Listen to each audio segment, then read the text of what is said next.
Hola, muy buenos días. El día de hoy quisiera compartir con ustedes mi opinión acerca de este último libro que leí, el cual es este, Conozca al Espíritu Santo, del autor Jack Hyles.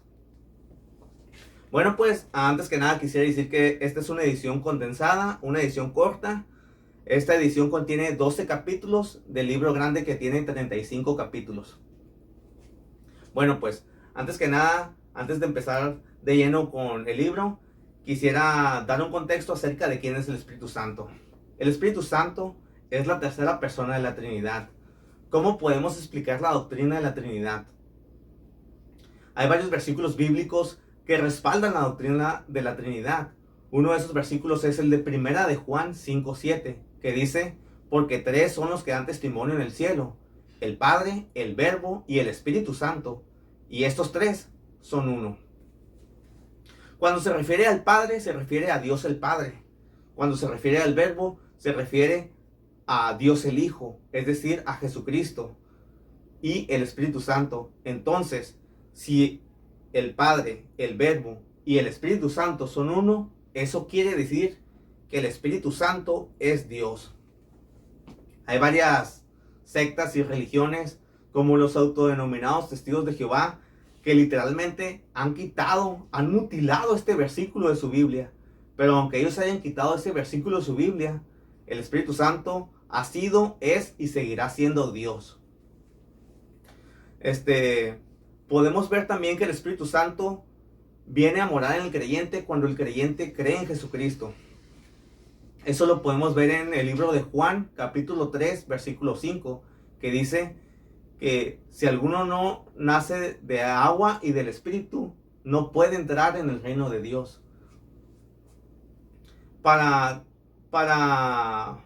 creer en Cristo o nacer de nuevo, lo que doctrinalmente se conoce como la regeneración o nuevo nacimiento, tienes que nacer del Espíritu. ¿Qué quiere decir nacer del Espíritu? Nacer del Espíritu quiere decir creer en Jesucristo. Tú como ser humano eres un hombre pecador. Todos hemos sido pecadores. Nuestro destino es el infierno. La única manera que podemos salvarnos de la condenación es a través de la fe en Jesucristo. A través de nuestro pecado vamos a la condenación del infierno. Y la única persona que nos puede salvar es el Señor Jesucristo. ¿Qué es lo que tenemos que hacer nosotros? Creer solamente en Él, que Él es el único que nos puede salvar de la condenación del infierno. Poner toda nuestra fe, nuestra confianza y nuestra esperanza en Jesucristo. Dejar de creer en cualquier otra religión, en cualquier otra filosofía, en cualquier otra ideología, en cualquier corriente de pensamiento, y creer que solamente Jesucristo me puede perdonar mis pecados, salvarme y llevarme a la gloria con Él. Eso es lo que se llama nacer del Espíritu, regeneración o nuevo nacimiento. En 1 Corintios capítulo 3 versículo 16, Pablo le dice a la iglesia de Corinto, dice que el Espíritu de Dios mora en vosotros. Y en Romanos 8:9 dice, mas vosotros no vivís según la carne, sino según el Espíritu, si es que el Espíritu de Dios mora en vosotros. Y si alguno no tiene el Espíritu de Cristo, no es de él. Bueno, pues así a grandes rasgos podemos ver quién es el Espíritu Santo. Bueno, pues ya para entrar en materia a lo que es el libro, hay un capítulo del libro que llamó poderosamente mi atención. El capítulo se llama La recepción del Espíritu Santo. Entonces, para eso ya sabemos que el Espíritu Santo se adquiere cuando uno recibe a Cristo en su corazón. Porque cuando uno recibe a Cristo en su corazón, Cristo viene a morar en él, Cristo viene a habitar en el creyente, pero viene a través de la persona del Espíritu Santo. En Juan capítulo 7, del versículo 37 al versículo 39, dice lo siguiente. Jesús dice, si alguno tiene sed, venga a mí y beba. El que cree en mí, como dice la Escritura, de su interior correrán ríos de agua viva. Esto dijo del Espíritu que habían de recibir los que creyesen en él, pues aún no había venido el Espíritu Santo, porque Jesús no había sido aún glorificado. Eso quiere decir que para que el creyente tuviera el Espíritu Santo, Jesús tendría que ser glorificado. En Juan capítulo 20, versículo 22, después de la resurrección de Cristo, dice lo siguiente, dice que Cristo, Jesús, sopló y les dijo a sus discípulos, recibid el Espíritu Santo. Ahí es cuando, después de la resurrección de Cristo, después de la resurrección de Jesús, los discípulos, los creyentes en Jesús, recibieron el Espíritu Santo. Sin embargo, eso quiere decir que cuando nosotros creemos en Cristo, ya como Jesús ya resucitó, automáticamente cuando creemos en Cristo, el Espíritu Santo viene a morar con nosotros. Sin embargo, el autor nos explica que hay muchos cristianos que no saben o no entienden que el Espíritu Santo mora en nosotros, habita en nosotros. Un ejemplo bíblico de esto es el ejemplo bíblico que está en el libro de Hechos, capítulo 19, versículos 1 y 2. Estaba Pablo predicando junto con Apolos y Pablo ve a unos discípulos de Cristo y les dijo, oigan ustedes, ¿recibieron el Espíritu Santo cuando creyeron? Y estos discípulos le dicen, ni siquiera hemos sabido, ni siquiera hemos oído o no sabíamos que existía el Espíritu Santo. Obviamente estos creyentes habían creído en Cristo, obviamente estos creyentes tenían el Espíritu Santo habitando dentro de ellos, pero no sabían que tenían el Espíritu Santo. Y esa es la realidad de muchos cristianos hoy en día. Muchos aceptan a Cristo en su corazón, pero no son a tal grado conscientes de que Dios, a través de la persona del Espíritu Santo, mora en ellos. El autor fue un predicador y nos cuenta que él estaba en un programa de radio y estaba predicando y diciendo, hey, ustedes creyentes, el Espíritu Santo los está viendo, el Espíritu Santo los está escuchando, el Espíritu Santo te ve en todo momento, el Espíritu Santo sabe lo que estás pensando. Entonces, él se dio cuenta de que doctrinalmente él sabía que cuando él recibió a Cristo, el Espíritu Santo había entrado a morar en su vida, pero él nunca le dio el reconocimiento que el Espíritu Santo se merecía. Entonces el autor cayó de rodillas y le dijo, oh Espíritu Santo, perdóname, aunque doctrinalmente yo sé que cuando recibí a Cristo, tú entraste a morar conmigo, tú entraste a morar en mi vida, nunca te había dado el reconocimiento que tú te mereces. El autor nos dice que él le pidió perdón al Espíritu Santo y que a partir de ese momento él empezó a orar al Espíritu Santo, así como oraba a Dios, el Padre, como le oraba a Jesús, él empezaba a orar al Espíritu Santo. Le empezó a dar el reconocimiento que el Espíritu Santo se merecía. Lo incluyó en cada área de su vida. Y este capítulo de la recepción del Espíritu Santo nos dice que ya recibimos a Cristo en nuestro corazón y el Espíritu Santo muere en nosotros, pero ahora hay que recibir el Espíritu Santo, no para salvación, que quede claro, no para salvación, sino hay que aceptarlo como la persona que mora dentro de nosotros y lo debemos de incluir en cada área de nuestra vida. Decimos, Espíritu Santo, controla mi vida, controla todo mi ser, mi espíritu, mi alma y mi cuerpo. Sé tú el que maneje mi vida, sé tú el que me dirija.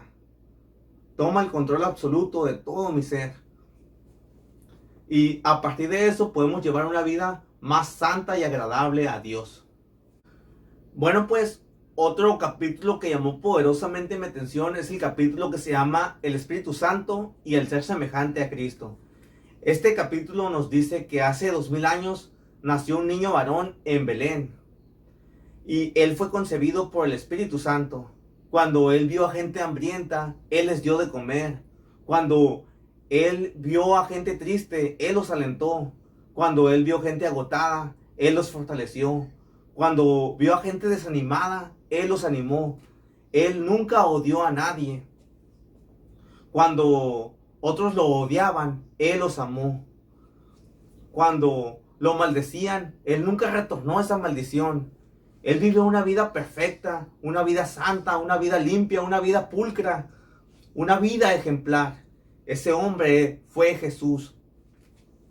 Sin embargo, a pesar de lo maravilloso de la vida de Cristo, a pesar de lo maravilloso de la vida de Jesús, hay algo triste en esa historia. Él vivió su vida en una pequeña región de no más de 75 millas de largo por 40 millas de ancho y en una cronológica de 33 años.